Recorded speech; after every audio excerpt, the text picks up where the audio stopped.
welcome to Speaking in Brazil, o seu podcast sobre educação, idiomas, linguística e carreira. É isso mesmo, a gente está começando hoje esse projeto tão especial, sempre com convidados de peso aqui no canal English in Brazil. Mas antes de eu apresentar os nossos convidados de hoje, eu quero te pedir para dar um like nesse vídeo, já que é um projeto novo, eu estou precisando muito do seu apoio para que o YouTube entenda que esse é um conteúdo relevante. E compartilhar a novidade com os seus amigos também. Já se inscreve no canal de cortes do Speaking in Brazil, que a gente está começando agora, nesse momento. O link vai estar aqui na descrição também. Assim você pode acompanhar trechos das suas conversas favoritas. O Speaking in Brazil também está nas plataformas de áudio, como Spotify e Apple Music, dentro do English in Brazil Podcasts. Então lá a gente tem 3 programas de inglês básico ao avançado, apresentados pelos professores teacher Fábio Berim e teacher Rodrigo Honorato também, que são do Team English in Brazil. Bom, o papo hoje é sobre tradução e eu tô com esses 2 convidados aqui super especiais, que são meus amigos também, além de ser pessoas que eu admiro demais. Ulisses Carvalho é tradutor e intérprete e autor do Tecla SAP, um dos primeiros blogs de ensino de inglês no país, que continua ativo desde 1997. Ele é autor de 4 livros e foi entrevistado no programa do Jô Soares 3 vezes. A minha caneca é muito mais legal, eu tava falando pra ele. Ele já tomou água na caneca do Jô, hoje é do Speaking in Brazil, que é muito mais chique, é claro. E o Daniel Bonatti, que é professor de inglês, tradutor e intérprete. Ele já trabalhou com bandas como The Offspring, Backstreet Boys, Dream Theater, Bad Religion, e hoje trabalha também com eventos de imersão de inglês. Daniel, Ulisses, thank you so much for being here with me and for accepting to be my first guests. Thank you for having me. It's great to be here. Yeah, thank you for the invitation. It's an honor to be here for the first episode. Yeah, it's my pleasure. Thank you so much, really. A gente não se via também há muito tempo, né? Então, desde a pandemia e agora a gente tá aqui reunidos. E vamos falar sobre tradução, então. Eu queria saber como que vocês se tornaram tradutores e qual é a diferença entre tradução, ser um tradutor e ser um intérprete. Eu comecei meio por acaso, fui convidado para participar de uma reunião de negócios, que havia uma pessoa ali fazendo a tradução, pessoa claramente não era profissional, foi ficando um pouco nervosa essa pessoa e perguntaram se alguém poderia assumir ali a tradução. E eu levantei a mão e falei, eu vou. Era um auditório, devia ter umas 100 pessoas. E aquela mistura de adrenalina e de fazendo o que eu estava entendendo tudo sentado na plateia, eu falei, eu vou lá e traduzo. E saí daquela reunião interessado, falei, gostei, quero fazer de novo. Fui me informar, fui procurar e fiz o curso da Associação Alumni aqui. E depois fui, aos poucos, me inserindo no mercado. Foi assim, meio por acaso mesmo. E esse é um curso de graduação, de pós-graduação? Como que funciona? É um curso profissionalizante na Associação Alumni, de 2 anos de duração, existe até hoje. E depois da pandemia passou a ter também o formato online, que é bom para quem não está aqui em São Paulo, onde a gente mora. E também para quem não mora no centro urbano, né, onde tem, por exemplo, cursos universitários. Agora, com curso remoto, é possível fazer o curso mesmo estando numa cidade menor. E nesse curso eu imagino que tenha muita prática também, né? Então, assim, é prática e teoria também, não sei. É, muita coisa. O curso da Alumni, ele é comum nos primeiros semestres. Depois acontece uma divisão a partir do 3º semestre, mais no 4º semestre. Você separa tradução escrita e depois a interpretação de conferência ou tradução simultânea em cabine. Muita teoria e muita prática também, sem dúvida. Daniel, e como foi o teu começo? Depois a gente fala sobre a diferença entre as áreas. Ouvindo a história do Ulisses, eu vi 2 coisas em comum. Foi em 1997, a primeira vez que eu tive uma oportunidade de fazer uma interpretação. E foi por acaso também. E a outra coisa em comum, na verdade, é a música, né? Que eu comecei com uma situação de música. Eu fui acompanhar um ensaio de uma banda que eu gosto, o Ulisses também conhece, eu acho que gosta também, o Dream Theater. Gosta, né, Ulisses? Metal, Yes, né? Sir. É um metal melódico, progressivo, né? Os caras são muito bons. Então, eu fui como fã para assistir o show deles. O primeiro deles no Brasil, em 97. E aí, apareceu uma oportunidade ali. Um cara chegou... Na verdade, eu tava num lugar onde eu não poderia estar. Eu tava vendo o ensaio da banda um dia antes do show. E aí, eu tava lá espiando, né? Invadi o clube lá, que eles iam fazer o show. E aí, fui pego no flagra pelo produtor do show, que era um americano, inclusive o baterista do Joe Satriani. Uau! chamava Jonathan Mover. Ele estava produzindo o show. E aí ele me pegou ali num lugar onde eu não podia estar. Falou, o que você está fazendo aqui? Eu falei, desculpa, perdão. Tava só assistindo aqui o ensaio da banda que eu gosto, né? E no final das contas ele falou assim, ok, melhor sair, mas o que você tá fazendo no Brasil? Ele achou que eu era americano. Olha só. Porque eu troquei umas palavras com ele em inglês ali, Sim. né? Pedi desculpa e tal. E eu falei, não, eu sou brasileiro. Cara, tu fala bem inglês, vou precisar da tua ajuda. Vem cá. E aí ele me chamou pro backstage porque a equipe dele, estrangeira, não estava se entendendo com a equipe brasileira. Sensacional. E aí ele me chamou para ser o intérprete da banda que eu mais amo no mundo, né? Ali no backstage. Então, meia hora depois eu tava com... bati no microfone, desculpa. Meia hora depois, eu tava com o crachazão, né? O All Access Pass. Olha só. E do lado dos meus ídolos ali, trocando ideia, né? Inglês abrindo portas. Quem disse que o inglês... Né? Olha isso, realizando Foi sonhos. Foi um acaso, eu tava no momento certo, na hora certa. Preparado, né? Também. Com a habilidade certa. Com a habilidade certa. Não, sensacional. Foi assim meu começo. Mas, curiosidade, eles te remuneraram por esse serviço? Ele pediu desculpa que não tava no orçamento e me ofereceu $100. Olha, tá bom, né? 97, $100. Né? Eu faria de graça. A remuneração foi aqui. Tava aqui, né? Foi no coração, para. Eu faria de graça, né? Então, com certeza. Na hora que ele falou $100, eu falei, I'm sorry, but né? Não tava no orçamento. Eu falei, ainda mais quando você está começando, né? Você não tem ainda aquela segurança de um profissional. Exato. Fazer o que você gosta. Nem todo mundo tem essa sorte.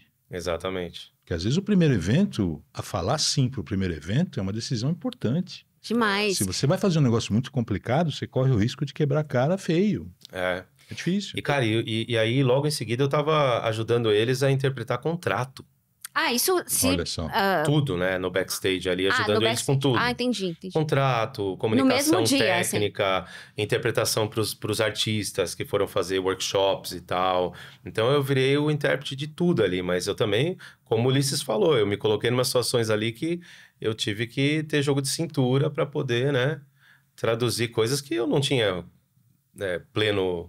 conhecimento, né, de contratos. Só tinha você ali, né? Tinha que ser você. E aí o legal é que me chamaram pro próximo, então... Nossa, então gostaram. Para mim, esse é a maior validação de que seu trabalho foi, pelo menos, bem feito, é quando te chamam para um próximo, e depois outro e outro. Com certeza, mas eu imagino assim, sei lá, eu sou muito fã de Guns N' Roses. Imagina eu estar lá escondida, veio o Axl Rose, me ajuda aqui. Meu Deus, acho que eu nem ia conseguir. Sinceramente, eu acho que eu ia ficar nervosa demais.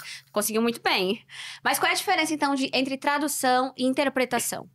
É simples, tradução escrita e a interpretação é oral. Mas nem todo tradutor é intérprete e vice-versa. Ou é meio que a mesma coisa? Há profissionais que atuam nas duas áreas e muito bem. Uhum. Mas, em geral, quem faz uma coisa não faz a outra. E vocês são mais o quê? Mais intérpretes? Eu sou só intérprete. Só intérprete. Fiz tradução escrita no início da carreira, né? Mas as agendas não são muito compatíveis, porque quando você aceita...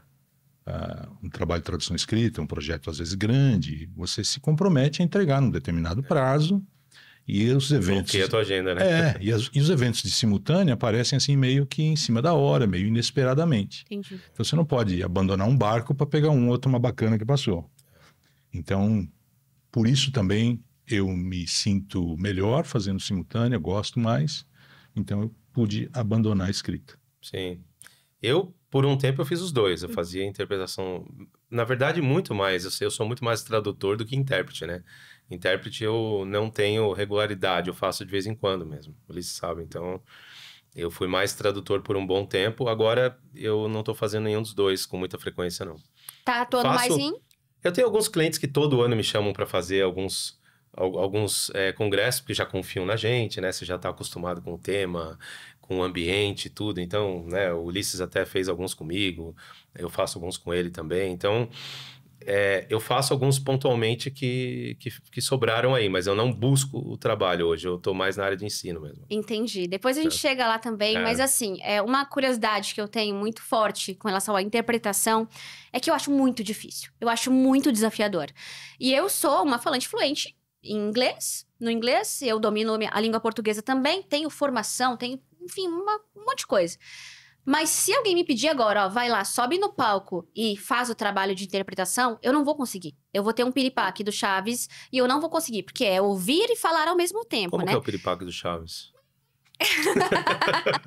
Eu vou parar de falar lá, eu vou ter um negócio lá, assim, vou ficar muito nervosa. Só pra mostrar mesmo como é que é o piripaque, tem que dar aquela pane no sistema. Vocês acham que qualquer pessoa que domine ambos os idiomas consegue fazer esse trabalho? É uma coisa, sei lá, que todo mundo pode treinar? Ou vocês acham que tem um pouquinho de dom também, assim, sabe? Eu sou bom nisso porque sei lá, eu fui lá, tentei com o Dream Theater e foi fácil, eu acho que está em mim. O que vocês acham? Vai, Ulisses. Eu tô nervoso aqui para falar. Vai. Não, um retumbante não. Não é qualquer pessoa, né, que tenha a competência de falar 2 idiomas, adquire, né, automaticamente a terceira competência, que é conseguir fazer essa conversão de uma para outra de uma maneira fluida, tranquila, sem suar frio, sem se apavorar. É uma terceira competência que tem que desenvolver. E existe curso para isso. Tem gente que consegue fazer sem curso? Consegue. Alguns eventos, por exemplo, a entrada do Daniel foi feliz porque também combinou a competência que ele tinha linguística com o assunto, com a banda que ele gostava.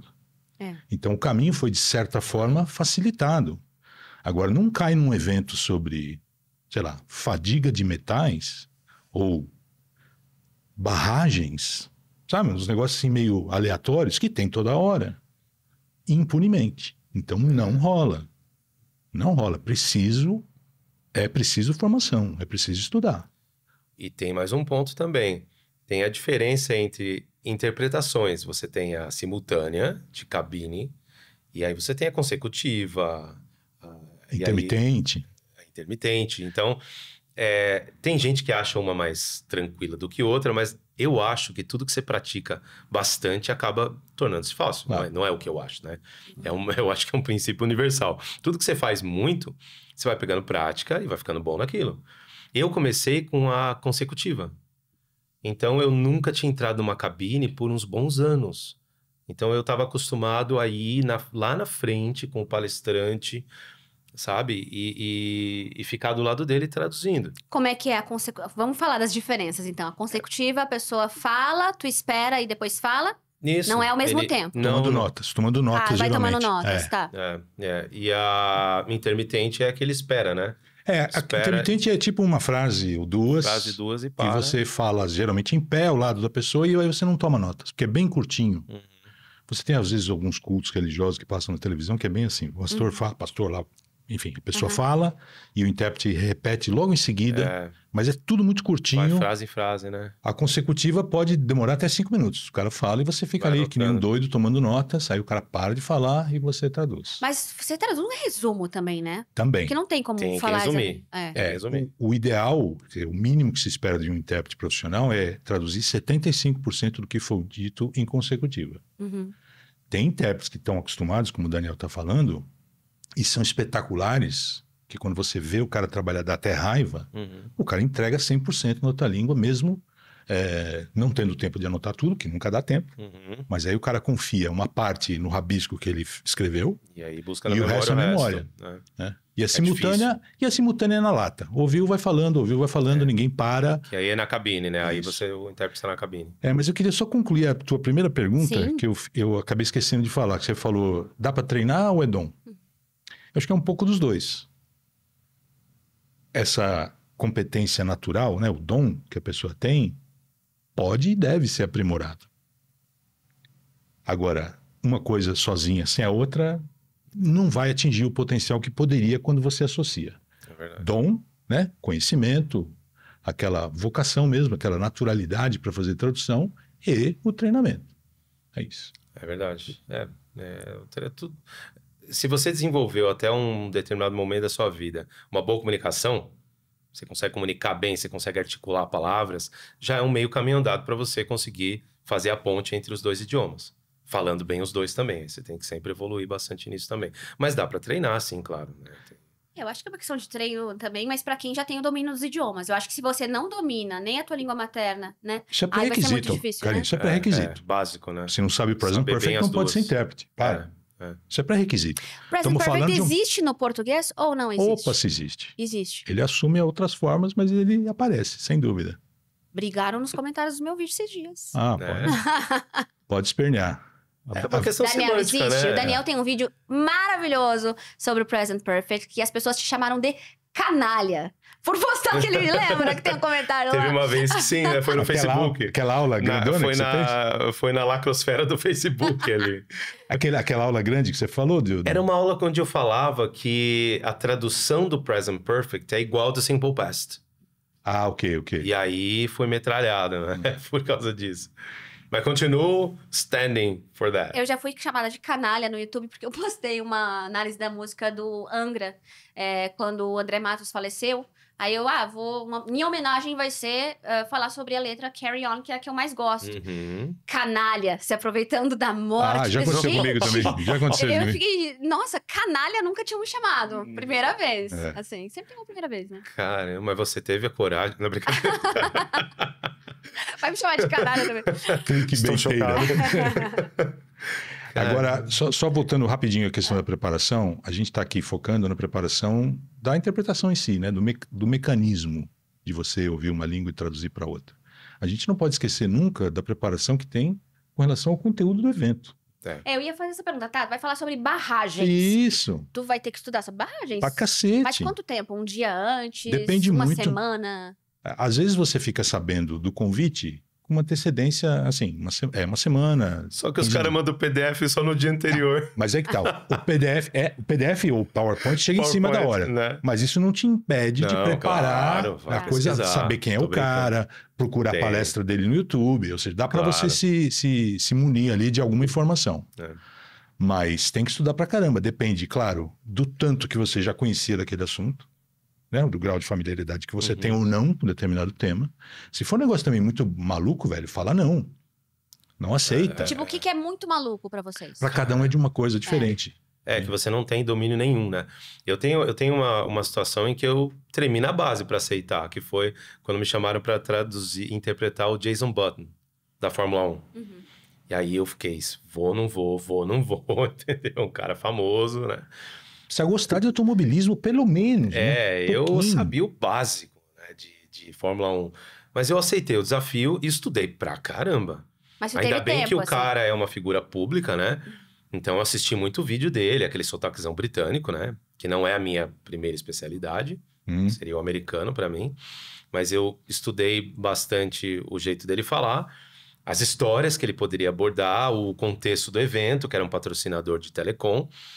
E fui estudar todo o vocabulário de Fórmula 1 que eu não estava familiarizado. E no evento deu certo. Foi tudo bonitinho. Mas foi transmitido em algum lugar? Ou era pro evento ali? Era um evento grande, eu fiz com a Meg na cabine. E aí foi... essa é outra curiosidade interessante, né? Que depois o Ulisses pode falar mais. A gente sempre tá em dupla na cabine. Sempre. Você vai olhar para trás, você nunca vai ver um intérprete sozinho. Só quando é menos de uma hora, né? Mas é raro. O normal raro, nunca. Eu nunca tô exagerando, mas em geral você sempre vai ver uma duplinha ali, né?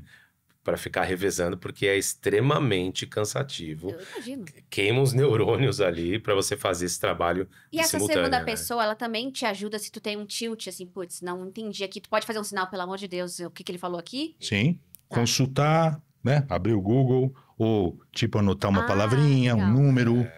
E dar esse suporte mesmo, porque pode acontecer uma pane, ele pode ter um ataque de tosse, uma crise de riso, ou sei lá, ou dar aquele pânico geral, não tô entendendo nada, você vai lá e acude o colega, pô.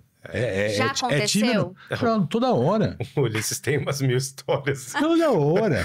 Mas o quê? Tipo, ataque de tosse? Às vezes é choro. Sabe Choro? uma coisa? Sério? Um evento, uma história muito emotiva. Eu já 2 vezes salvei colegas que não estavam conseguindo traduzir pela emoção. Aí eu faço um sinal muito, né, discreto, com respeito, e falo assim, discreto. Tô muito aqui. discreto, dá uma subiu, sai daí. A gente não rouba o microfone do colega, isso é uma delicadeza, né, não existe.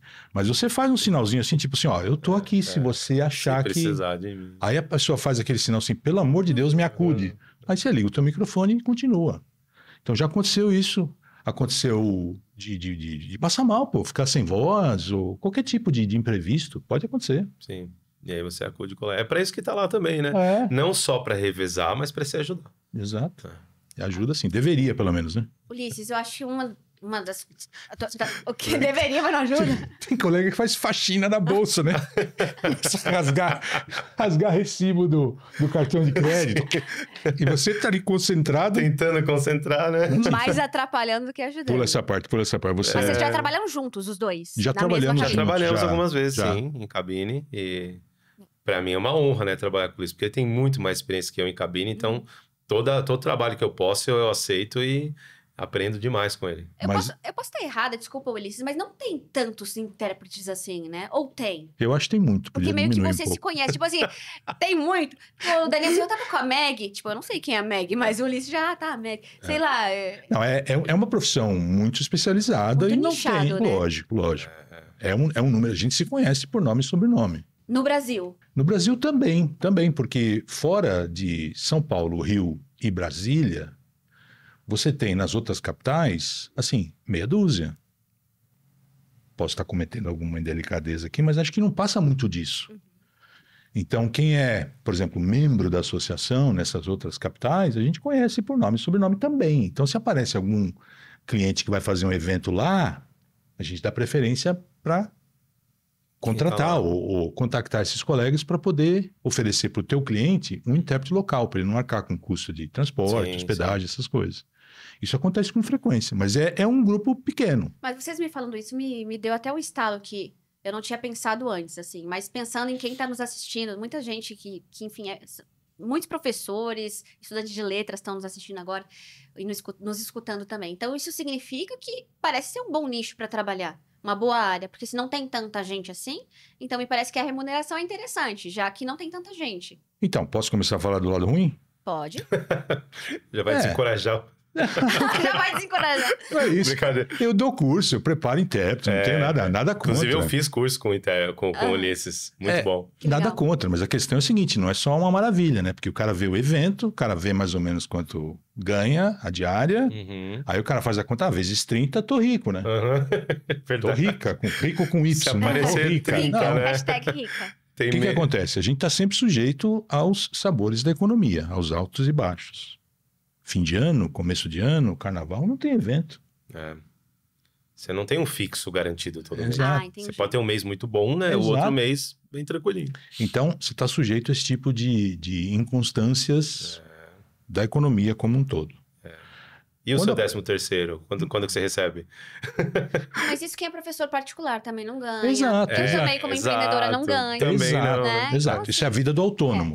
Então, quem é autônomo e está nos assistindo, nos ouvindo, vai entender muito bem o que eu estou falando. Quem é assalariado, fala, pô, mas cadê as férias? Cadê os SPCC? E o descanso semanal remunerado? Não existe nada disso. Tem, por exemplo, vai falar sobre as barragens, vai ficar uma semana estudando sem ser remunerado necessariamente. Exatamente. Né? Você não é bem observado. Você não é remunerado pelo tempo de horas anteriores onde você está criando o glossário, né? Estudando, A gente cria glossário.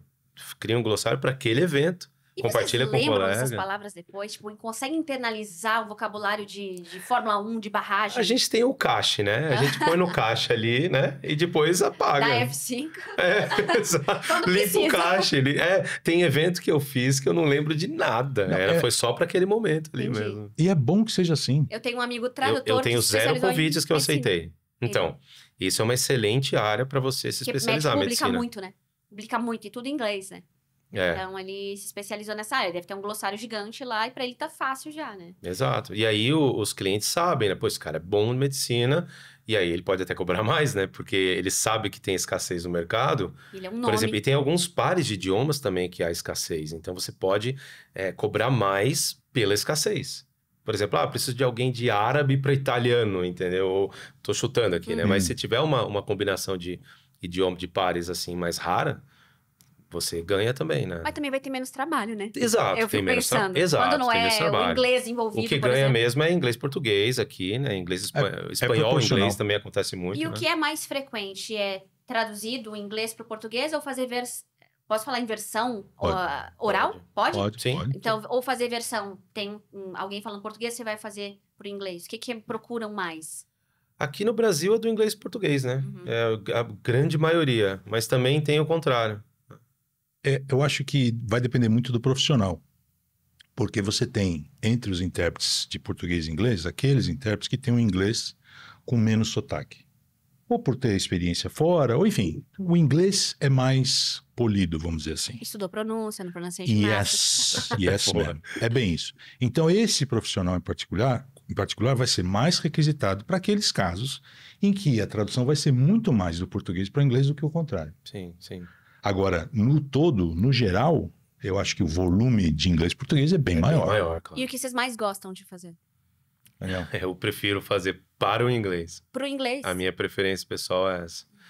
E a maioria dos colegas que eu encontro preferem fazer para o português. Eu acho mais difícil, assim, olhando de fora. Porque você tem que ter mais vocabulário no inglês para poder passar tudo aquilo que tem no português. Exato. Para mim é por uma questão da estrutura mesmo. Eu acho que o inglês ele é mais fácil de estruturar, ele é mais flexível. E o português a gente sabe que, por natureza, você usa mais palavras para explicar a mesma coisa no português. Com comparação com o inglês. Às vezes você vai fazer uma tradução por escrito, né? O texto são 15 páginas, volta com 10. Exato. Em inglês. Peraí, eu te paguei para traduzir 15 páginas. Porque o inglês, ele é uma língua mais enxuta, mais enxuto, mais direto, né? Você acha mais fácil? Você acredita que seja mais fácil ir para o inglês para o português. Eu acho mais fácil. Ah, ok. Ah, tá. Eu acho diferente, tem vantagens e desvantagens nas duas direções. Uhum. O cuidado que o intérprete tem que ter é que, na hora que vai para inglês, você tem que ter esse cuidado, porque o nosso vocabulário numa língua estrangeira nunca vai ser tão rico e variado como é na nossa língua materna. Por isso que eu acho que português para inglês é mais fácil. Perdão, inglês para português. Mas aí que tá. O grau de escrutínio para inglês é geralmente menor, porque quem está te ouvindo aqui no Brasil é um estrangeiro que é convidado a um evento. Sim, sim. Então, às vezes ele quer saber ali bem por cima mesmo. Um deslize de pronúncia, ou a palavra que não é ideal, um phrasal verb que você deixou de usar, passa. Passa. Agora, quando você traduz para português, o público é brasileiro aqui no Brasil. Então, se você falar hoje... Uma abobrinha ali, fica bem evidente, né? Hoje foram um dia difícil, pô, velho. Tem muito mais gente para julgar, né? Pra criticar. Exato. E para ouvir. Perfeito. E para ouvir, né? Então. É bem isso. É bem isso, é diferente. Falando nisso, né, Ulisses, tu já trabalhou, inclusive, traduzindo discursos políticos, né, do Obama. Qual foi a eleição que tu fez essa tradução? Essa interpretação, perdão. Pode falar tradução. Posso falar tradução? O pessoal tá bom. usa, ufa. Né, o pessoal troca mesmo. Tá bom, oficialmente aceito, é escrita a tradução, mas eu posso falar. Pode, tá não, bom. Tranquilo. Me chama de tradutor, eu não vou ficar bravo por causa disso. O pessoal fala tradução simultânea, né? É verdade, tradução simultânea. Eles usam não falam interpretação. E a gente não fica entrando na chatice. É uma batalha que não faz sentido. O público acostumou a falar assim, é a expressão consagrada. Eu vou ficar agora querendo dar lição. Mas, enfim. Mas, enfim, tu estava nesse discurso que até eu estava assistindo de novo, que, como eu falei no início, o Ulisses, ele participou de 3 vezes no programa do Jô. Eu acho isso incrível, né? Assim, infelizmente, a gente não pode fazer isso mais. Mas era o auge, né? De uma carreira para muita gente, assim. Nossa, eu sentei na cadeira do Jô Soares, né? Para quem é mais jovem, talvez não tenha essa dimensão. Né? E hoje também tem muito mais podcast. Vocês estão aqui no meu podcast, que é muito menor. Mas, enfim, tem outros lugares para falar. Mas ter sido convidado para aparecer lá é muito gigante. E aí, nessa entrevista, você estava falando desse discurso, que era o Barack Obama, e não lembro mais quem. Era um debate, perdão, falei errado. Um debate. E até eu fiquei pensando, meu Deus, a pressão que é traduzir um debate transmitido ao vivo e um assunto super específico, né? Porque eles estão falando, às vezes, coisas culturais lá dos Estados Unidos que... É difícil mesmo. Difícil demais, eu fiquei pensando. Aí entra o conhecimento prévio, o seu grau de interesse pelo assunto, porque você se prepara não no dia anterior, você se prepara a vida inteira, né? Então você tem que gostar daquilo, tem que ler, assistir entrevista e chegar para aquela semana que antecede o evento semi-preparado. Você só vai dar aquele polimento final, buscar nomes e datas, coisas mais específicas. Nesse caso em particular, era o debate em 2012 para a reeleição do Obama. O adversário dele era o Mitt Romney, do Partido Republicano. E é uma pressão imensa mesmo. Tudo bem, que é uma transmissão para um canal de televisão no Brasil. Era o quê? Era Globo mesmo? Não, Band News. Band News, que eu atendo aqui em São Paulo. E a Globo não transmite o debate ao vivo, né? A Globo News transmitia às vezes, mas era o Band News. Ou seja, eu sei que o resultado do meu trabalho não vai influenciar a eleição americana de maneira nenhuma. Mas mesmo assim tem gente ouvindo, tem gente interessada. É televisão, é que é uma pressão imensa. E debate é uma troca intensa. Às vezes o moderador entra, né? No caso do Trump com o Biden agora em 2020, aquele primeiro debate foi histórico porque ninguém parou de falar um segundo sequer. Os três estavam falando ao mesmo tempo. Então existe essa pressão, mas é aquela combinação que eu te falei. Preparação prévia, preparação próxima do evento e na hora H, sangue frio e saber que milagre a gente continua não fazendo, né? Porque é uma ilusão que muita gente tem, isso vale para quem está estudando inglês e vale para as pessoas em geral, é que é um xerox colorido, assim, uma clonagem. Tá, não é. Tradução é feita para dar errado, tradução simultânea. Sim. Ainda mais nessas condições, falando de detalhes, de leis que foram aprovadas, deveriam ter sido aprovadas, fala um nome, um sobrenome de um senador, de um deputado. Cara, uma loucura. Então não vai ficar aquela coisa perfeitinha, imaculada no final. E você, como profissional, tem que ter, primeiro, a consciência de que é assim e a inteligência emocional de aceitar que não vai ficar perfeito. Chegar em casa, entendeu? Botar a cabeça no travesseiro e falar assim, não, eu fiz o meu melhor, eu me preparei, pô. Eu estudei. E conviver com essas imperfeições. Mas já aconteceu de, assim, droga, eu fiz um erro grotesco, isso foi transmitido na Band News e tu ficar, tipo, lá, um mês se matizando. Já aconteceu. R$3.000 de roupa no shopping. O quê? Eu saí de um evento arrasado, fui pro shopping, gastei 3 pau em roupa.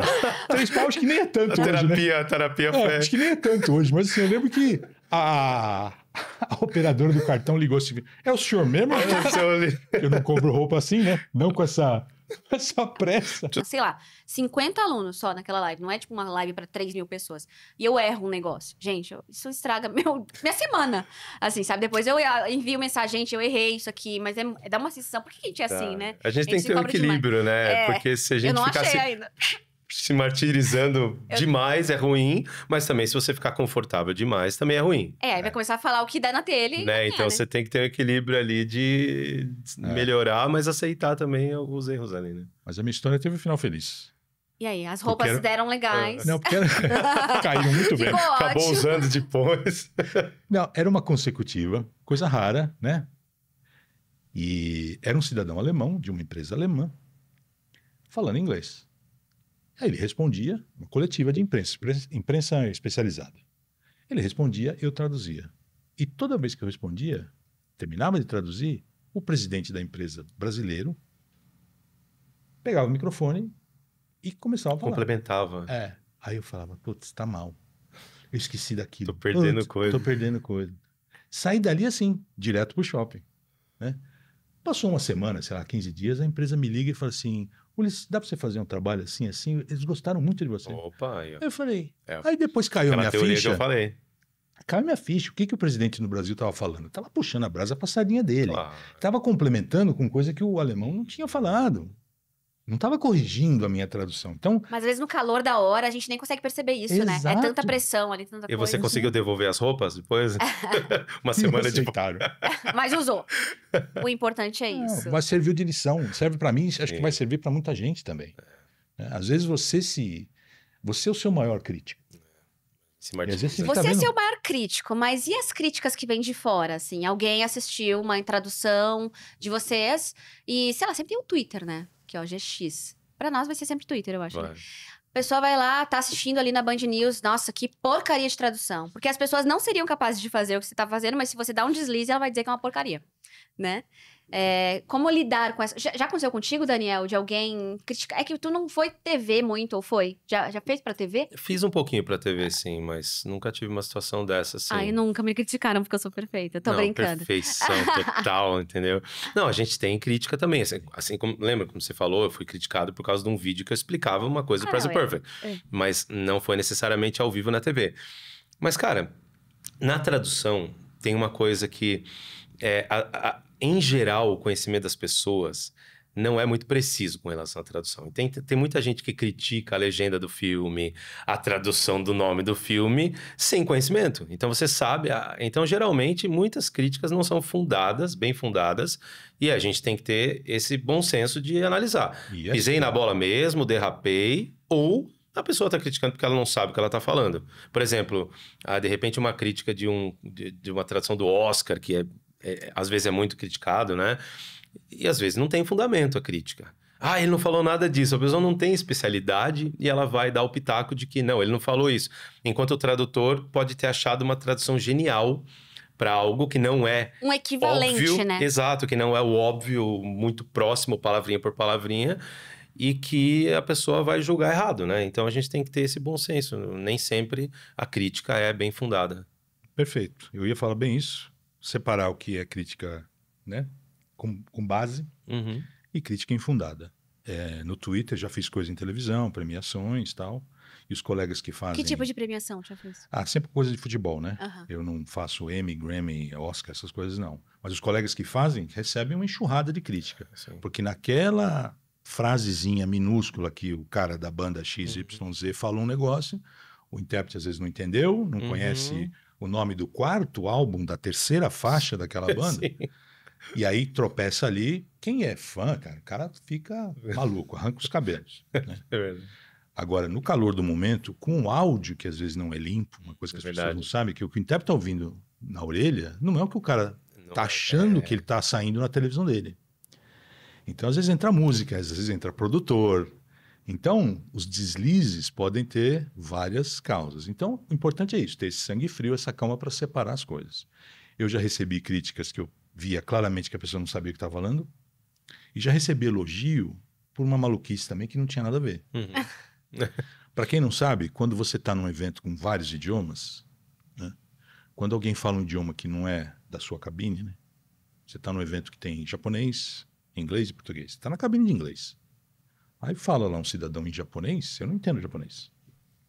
Então, o que eu faço? Eu mudo o meu canal para ouvir a cabine de japonês que está aqui do meu lado falando português, por exemplo, se for aqui no Brasil. Então, a gente faz o que se chama de relay, né? Que é revezamento em inglês, corrida de revezamento. Que é a tradução da tradução, resumindo. Né? Você pega aqui do português do intérprete japonês, eu falo inglês. Então, se você está fazendo isso num evento na televisão, alguém vai receber um prêmio lá e começa a falar alemão, se não chegar a voz do intérprete do alemão para inglês na minha orelha, para eu pegar o inglês e jogar no português, eu vou ficar mudo. Não vai rolar tradução. Eu estou num evento de premiação, vai subir ao palco um cidadão afegão, do Afeganistão. Ele falou afegão. Na hora que ele pegou o microfone, eu já ouvi a voz da intérprete falando inglês. Eu lindamente traduzi. Lindamente, né? Traduzi, ok, do inglês para português. Aí recebi elogio no Twitter. Pô, intérprete é bom, hein? Até do afegão. Então, você tem elogio infundado e crítica infundada. É bom separar os dois. Tem que filtrar dos dois lados, né? Exatamente. Mas você estava falando dessa questão de banda, né? De traduzir em Emmy, Grammy, enfim. Me fala de como tu chegou de... começou com o Dream Theater. Isso. E depois tu foi parar em Backstreet Boys, Offspring, sei lá, várias bandas, assim. Como que foi Como foi chegar lá? E depois eu quero saber como é que foi também, se foi legal, se eles são legais mesmo. Conta um bafo aí dos Backstreet Boys. Tem várias histórias. Mas começou com o Dream Theater e depois aí a produção gostou do meu estilo, da tradução também, começaram a me chamar para vários shows, né? E aí fiz por uns anos, assim. E é gostoso, né? Um trabalho, você fica meio que de babá dos artistas, né? Vai buscar no aeroporto, leva pro hotel, entendeu? Aí tem partes legais de você fazer uma tradução num programa de rádio, televisão, já fui pra TV com o Glenn Hughes, já fui pra rádio com o Scorpions, sabe? Então tem várias coisas legais assim também de interpretação mesmo, né? Que às vezes é raro, mas você fica mais de babá, assim, né? Você interpretando... é que vive a vida deles no Brasil. Isso é muito legal, porque tu vai acompanhando eles em tudo que eles estão fazendo. Né? Exato, você é responsável por levar... Se for pra jantar, você vai junto também. Com os Backstreet Boys, eu fui jogar boliche depois do show, entendeu? Porque um deles queria jogar boliche, então a gente foi. Então tem de tudo, é um trabalho... Na verdade, hoje não tem mais essa figura do intérprete nas produções de shows. Acabou. Porque a galera de produção, todo mundo começou a falar inglês, Então, eles precisam menos de uma figura que seja o intérprete. Então, hoje, você só é chamado se for uma coletiva de imprensa. Aí, chama o intérprete, ele faz aquela 1, 2 horinhas e vai embora para casa, né? Não tem mais aquela figura. Agora é o produtor que faz de tudo, inclusive traduzir os perrengues lá para os artistas, né? Mas tu chegou a ver no backstage coisas que te decepcionaram, assim, com o artista? Sei lá, meu Deus, esse cara aqui é um drogadito e eu não imaginaria. Ou cocaína... Normal, né? Nas bandas que eu trabalhei não foi tão normal, não. Apesar de serem tudo banda louca, mas só Scorpions que rolou uma cocaína lá. O resto, não. O resto todo mundo sabe. Você vê até Ozzy, Zakk Wylde, não teve nada de droga. No momento, né?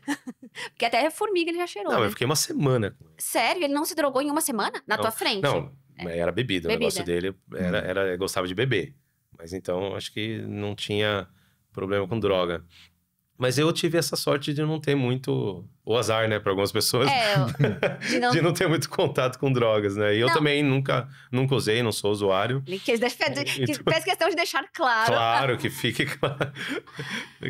Mas assim, além da droga, alguma coisa assim que te decepcionou? Nossa, esse cara, na verdade, ele se faz de legal na frente das câmeras e ele é um escroto aqui por trás, alguma coisa assim? 1 ou 2 pessoas só. A gente quer todo mundo que eu trabalhei. Tem como? É o falecido Kevin DuBrow, que ele é vocalista do Quiet Riot. Foi a única pessoa que eu trabalhei que foi mais arrogante, assim, sabe? Que era difícil conversar. O resto, todo mundo legal. Todo mundo te tratando Até bem. os meninos do Backstreet Boys que você adora. Não, eu prefiro o Hanson, na verdade. O Hanson, tinha até uma rixinha na época, porque os Backstreet Boys e Hanson. Eu sempre gostei mais do Hanson porque eles eram mais de tocar, mais de instrumental música mesmo. Mesmo, de música, né? É que eu vou falar música mesmo. O Backstreet Boys não é música. Mais de tocar, né? Mas assim, mais de tocar. O Backstreet Boys era mais uma boy band, de dançar, aquela coisa mais pop. Hoje em dia eu escuto, não que eu vou tocar no meu rádio, mas se eu escutar, eu escuto com prazer por memória afetiva. Mas eu nunca fui de Backstreet Boys, assim, sabe? Mas eu imagino assim, sei lá, o Hanson tá no Brasil, precisa de um intérprete, eu vou ali. Eu não ia ter estrutura, assim. Eu acho que quando a gente é muito fã, não sei como é que tu conseguiu no Dream Theater. Porque eu acho que eu ia ficar muito nervosa. Eu acho que... Ou não se acostuma depois de algum tempinho, não sei, cara, né? Ver que é uma pessoa normal, que é um humano, né? Eu era novo, eu devo ter cometido alguns deslizes, com certeza, entendeu? Mas assim, como me chamavam direto, então os deslizes não eram tão problemáticos assim, eu acho. Mas assim, você tem que saber a hora de pedir uma foto, saber a hora de agir mais descontraído, entendeu? Então, eu acho que eu tinha esse equilíbrio. Eu levava a sério o trabalho e aí, em momentos de descontração, a gente conseguia trocar uma ideia, falar da música que eu gostava, entendeu? Tipo, eu pude conversar com o Mike Portnoy, que é o baterista do Dream Theater, que o Ulisses conhece. O Ulisses é baterista também, né? Então, ele conhece a fera, né? Yes, e eu pude conversar com o cara sobre... composição de música que ele fez, que para mim é uma obra-prima, que ele fala da morte da mãe dele, sabe? Então, eu tive uns privilégios muito legais de fã no meu papel de trabalho, né? Mas eu acho que eu consegui lidar bem. Mas tu... Pode falar, Ulisses. Corte para muito além da selfie. Olha só, o título do corte. Muito além da selfie. Nem tinha selfie, né, cara? Não, nem tinha, cara. Desculpa, eu te interrompi. Não, imagina. E aí, tu tava falando dessa coisa de artista e tal, que tu já trabalhou, e meio que tu continua fazendo isso, né, Daniel? Porque hoje tu trabalha com artistas da comédia. São estrelas da comédia brasileira, que tu trabalha com eventos de imersão. E tu já foi professor da Sabrina Sato. Então, como é que tu conseguiu pegar esse nicho, assim, de trabalhar com pessoas que são muito famosas, assim? Eu comecei fazendo um happy hour em inglês, que é a nossa área, né? Ensino. E eu queria proporcionar uma oportunidade de praticar inglês fora de sala de aula. Então, eu sempre fui muito de fazer eventos, né? Vocês sabem. Então, organizar evento. A gente fez um happy hour em inglês. E nesse happy hour eu queria uma descontração. Aí eu pensei no Márcio Balas, que é um improvisador sensacional. Chamei o Balas. Balas, como é que tá seu inglês? Ele falou, meu inglês tá mal menos. Meia boca. Ele falou assim, eu falo um monte de língua, mas eu trocaria todas elas por um inglês fluente. Eu falei, então vamos lá, vamos praticar que eu te ajudo, tá? Vem fazer uma improvisação em inglês no meu evento de happy hour. E aí fiz o evento, o Balas veio e foi sensacional, o pessoal adorou. O Ulisses até foi, se não me engano, no Cubo. Fui, me arrastaram pro palco também? Aí, ó, pronto, o Ulisses estava lá. Mas isso faz quantos anos, assim? Só pra eu ter uma noção. Uns 7 anos, mais ou menos. 7? Não, porque eu também fui num evento teu. Sim. Mas sim. foi depois, eu acho, né? Foi um pouquinho depois, O Ulisses foi bem no comecinho mesmo, nesse daí que o Balas estava. Isso. Né? E a gente tem um monte de foto, ele acompanha desde o começo. Não, e ele é espetacular, em todos os sentidos. Sim, né? sim. Em todos os Wallace sentidos. é maravilhoso. Pessoa, profissional. E aí, no segundo mês, eu falei, gostei da dose, vamos fazer de novo, Balas? Vamos. Na segunda vez que ele apareceu, ele falou, tem um amigo meu que quer fazer comédia em inglês também, que ele tá indo pra fora. Ele perguntou se ele pode fazer uma palhinha aqui. Eu falei, pode. Quem é? Murilo Couto. Eu falei, é um comediante que eu mais gosto do Brasil, Murilo Couto. Eu falei, claro, então, de repente aparece Murilo Couto pra fazer 5 minutinhos de comédia em inglês, que foi sensacional. Então, sem querer, sem planejar, o Happy Hour virou um evento de comédia. Aí, a palavra começou a se espalhar entre os comediantes e eles pediram pra vir no meu evento mensal pra fazer comédia em inglês. Então, eu comecei a treinar eles pra fazer a comédia e virou o maior evento de comédia em inglês do Brasil. Gente, é sensacional. Por acaso, né? sim. Sensacional. E aí o público é 100% brasileiro. Parece os gringozinhos lá, né? Quase sempre. Mas assim. o foco é brasileiro. E eles conseguem entender as piadas? Ou meio que fica um pessoal rindo assim só pra... Então não dá pra saber, né? Mas... Eu acho que dá, Karina. Eu fui em vários. Você foi em alguns, e a percepção que eu tenho da plateia é que dá pra entender. Tem que ter um certo nível também, mínimo, né? Um mínimo e outra, né? Nem todos os comediantes têm aquele inglês. Alguns top. fazem piada com o inglês deles, né? Eu lembro de uma moça, agora eu não lembro o nome dela, uma comediante, o inglês dela era bem básico. E ela foi lá, fez a sua apresentação, fazendo piada do seu inglês. Exato. E a gente entendeu e riu, né? Exatamente. Mas assim, eu pensei diferente no comecinho. Por quê? Essa sua frase agora que você falou, tem que ter um nível mínimo, né? Eu comecei a quebrar essa ideia de que você tem que ter um nível mínimo. Eu comecei a vender realmente a ideia para o público de que era uma prática. Você não tem que ir lá para fazer bonito, para entender tudo. Você tem que ir lá para entender cada vez mais. Então, eu comecei a motivar a galera básica de inglês a ir no show. Mas Daniel, o que adianta? Eu vou num show de comédia, eu vou ficar que nem um besta lá. Eu falei, vai, porque você não vai machucar teu ego, você não tem que se preocupar com isso. Vai para aprender, vai para ver o que você consegue pegar. Porque aí no segundo show que você for, você vai pegar um pouquinho mais, no terceiro um pouquinho mais. Encara isso como uma oportunidade de aprender. E as pessoas começaram a ir, básicas mesmo, e começaram a me agradecer, porque a experiência é gostosa. Alguém que está aprendendo inglês, você ri de uma piada em inglês, é sensacional a sensação. É sinal que funcionou, né? Que a língua, o meu conhecimento foi suficiente para me despertar algo. Exato. Foi o riso nesse caso. E aí eu falo, como motivação, né, como coach, né, eu falo pro pessoal, né, que se você entender 10% do show, você vai para casa triste porque você entendeu só 10%, ou feliz porque você entendeu 10%.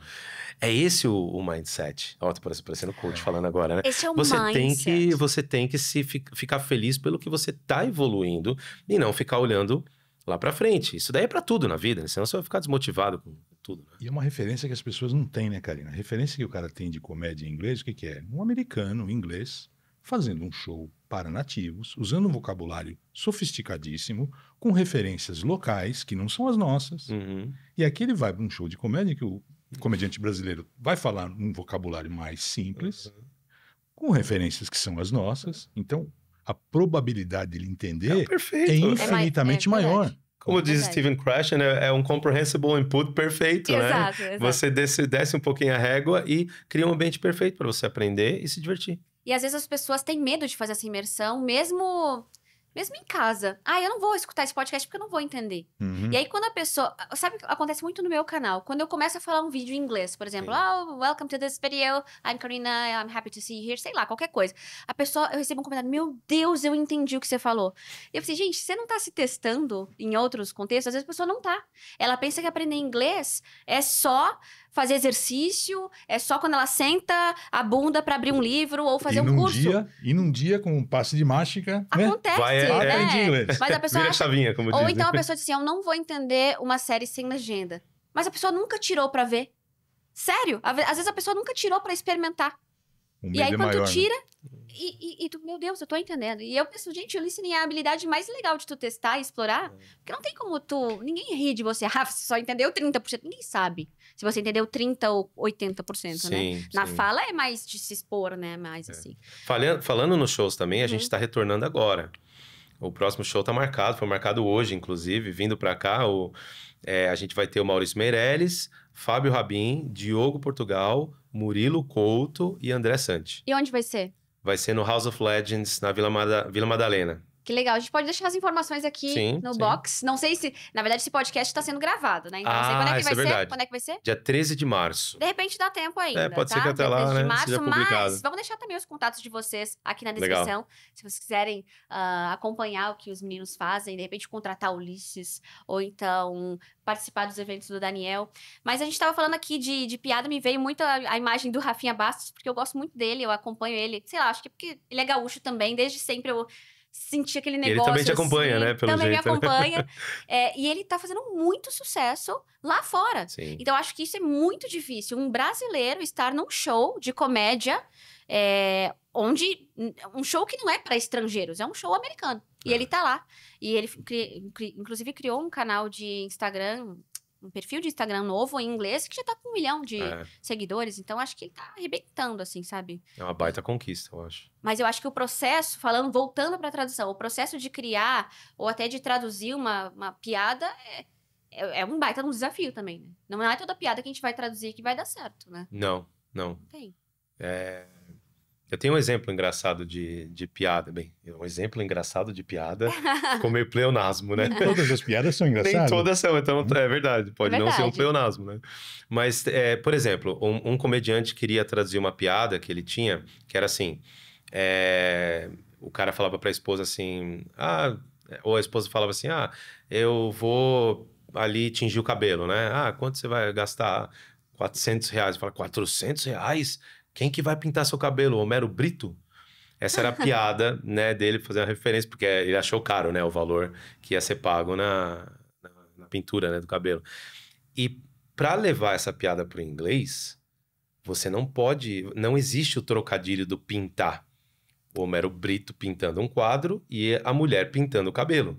Vai ter que ter morte nessa história. Porque vai ter que ter morte. Die, né? É o die que é tingir. Então, die com Y é tingir e die com I é matar. Morrer. Matar não, morrer.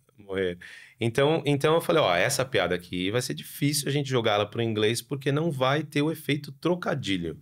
E aí ela tem que ser descartada, porque não rola, não tem como. Tem que criar uma nova piada, praticamente com a base, a estrutura dela, né? E criar uma nova ali, ou sei lá, pegar uma outra referência, em vez de falar Homero Bruto. Homero Brutus. Homero Bruto. Em vez de pegar Homero Brito, pegar uma outra referência, mas mesmo assim não vai ter o trocadilho. Claro. Então você tem que mudar a estrutura. Tem uma piada. Nem toda piada. O Rafinha, algumas ele cria direto para inglês. Não, acho que ele tá criando direto mesmo. Direto. Pelo que eu tô vendo, assim. Eu queria muito falar com ele sobre isso. Quem sabe um dia ele vem aqui com a gente também. Mas eu me lembrei de uma piada que é to die. Are you going there to die? No, I went there yesterday. Do policial australiano. To die. Mas falando de comédia, a gente falou um pouco de discurso político, de debate. Desculpa, eu tô toda hora falando de debate. Discurso, né, de debate. O que vocês acham mais desafiador? Porque eu acho esses dois super difíceis, assim. Porque tem muita cultura local também. Vocabulário, de repente, difícil. E muitas emoções ali, né? Que tu tem que transmitir. E o outro, por motivos óbvios, né? Traduzir um trocadilho é praticamente impossível. O que vocês acham que é mais desafiador? Eu acho que são desafios diferentes. E você fala discurso toda hora, porque tem discurso também, né? Também, né? Não são só os debates. É que eu tô pensando no debate que tu traduziu, por isso que eu tô lá. E o grau de importância, a repercussão que um eventual tropeço tem num presidente fazendo pronunciamento Mas geralmente não é um assunto muito aprofundado. Você tem que ter conhecimentos gerais bem amplos, calma, né? Frieza, mas você não vai mergulhar no detalhe. É muito raro. E para você traduzir um comediante, a pressão é infinitamente menor. Eu já traduzi vários comediantes que são contratados aqui no Brasil para encerrar um evento. O cara passa um dia inteiro falando lá de engrenagem, de rolamento, não sei o quê, e no final do dia, acompanhado lá no coquetel, sobe um humorista no palco e você tem que traduzir ali para inglês. Mas com zero preocupação, né? Sabendo que trocadilho não rola. Entendeu? Ou você adapta... E às vezes você pode até explicar pro gringo, né? Ele fez uma piada fazendo uma referência a tal coisa. Você só não pode parar, já aconteceu comigo, né? Quase parar de traduzir para rir, né? Eu ri da piada, mas falei, você não tá aqui para... Você não é convidado. Se controla, né? Traduz aí. Mas são graus diferentes de dificuldade e de pressão, de preocupação. Tá, e qual foi a tradução mais difícil que vocês fizeram? Um momento, uma saia justa ou um trabalho que vocês fizeram? Nossa, esse aqui eu mereço um prêmio por ter feito isso aqui. Cara, eu tenho o meu e envolve o Ulisses. Ó, Opa. Pelo menos é uma coisa. Vou ficar bem nessa foto? Não? Vai. Não, envolve você, mas não diretamente. Vamos lá. Na verdade, assim, eu tive um evento de cabine que eu fui fazer, que o Ulisses me passou, tá? Porque ele... Acho que tinha um outro compromisso. Aí, Daniel, você pode fazer esse evento aqui? Posso. Eu fui fazer o evento com uma colega dele de cabine e era um indiano falando inglês. E eu não entendia absolutamente nada que o indiano estava falando. E eu joguei a toalha. A colega, que era mais experiente no inglês indiano, ela assumiu o BO para ela. E eu cheguei em casa arrasado. Eu falei, Ulisses, eu não quero nem receber por esse trabalho. Mas antes tu passou no shopping, comprou 3 mil reais em roupa. Deveria, porque eu cheguei mal em casa. Ele já não chegou tão mal, né? Ele chegou com 3 mil de roupa. 3 mil, acho que hoje em dia não é nada, né, velho? Eu tô falando, sei lá, acho que é anos 90, né? Foi uma terapia boa, mas foi uma terapia boa. E aí, esse evento eu joguei a toalha, porque ele falava coisas, tipo assim, tinha uma coisa que ele tava falando que era Willkommen. Welcome. Não, era World Cup. Ai, meu Deus, eu achei que era welcome. Era, né? Ele tava falando da Copa. É que o W, eles fazem som de V, né? Não, mas Copa do Mundo, eu nunca imaginei que ele tava falando Copa do Mundo. Eu achei que era eu ouvia Willkommen. E eu não sabia que era World Cup. Mas eu acho que tem níveis de sotaque indiano, assim. As pessoas falam, nossa, o sotaque indiano é muito difícil. Claro. Mas eu acho que depende. Eu traduzi uma outra indiana no Cuba, inclusive, a Sara Sarasvati, que é uma pesquisadora incrível, e foi super tranquilo. Uma pesquisadora, tá vendo? Às vezes a pessoa já tem um nível de instrução um pouco mais alto, ela já adapta ao seu falar, ela já aprendeu a falar de forma mais clara. Né? E ela também eu tive chance de estudar. Esse cara não. Então, para mim, ali foi meu pior momento na cabine. Eu joguei a toalha, cheguei arrasado. E ainda bem que tinha a colega do Ulisses lá, que era experiente bastante, o suficiente para segurar o BO lá. E se ninguém entender? Já aconteceu? Ninguém tá entendendo. Tá, mas daí o que faz, gente? Fala o quê? Aí é com o Ulisses. O Ulisses tem a resposta. Me chama. Não, há casos extremos, né? Há casos extremos que eu paro de traduzir e só ouço. E tento fazer uma mini consecutiva, assim, na cabine, para dar alguma informação para quem está me ouvindo. Mas isso acontece, muitas vezes, não por conta do sotaque, mas por conta da qualidade do áudio na remota. O cara está falando de uma vila, num Zoom, com uma conexão, né, péssima, e aí você não está entendendo, você não ouve. Muito baixo, muito ruim o áudio, picotado. Sim. Aí eu faço essa tradução bem mais econômica. Agora, em casos em que você não está entendendo nada, a obrigação do profissional é falar assim, olha, não é possível fazer tradução simultânea, desliga o microfone. Mas tu comunica para a audiência, tipo assim, a pessoa tá com fone, assim, ó, gente... Eles têm uma resposta, pelo menos eles sabem o que está acontecendo. Porque se você não falar nada, é o pior cenário de todos. Entendi. Eles vão ficar, tipo...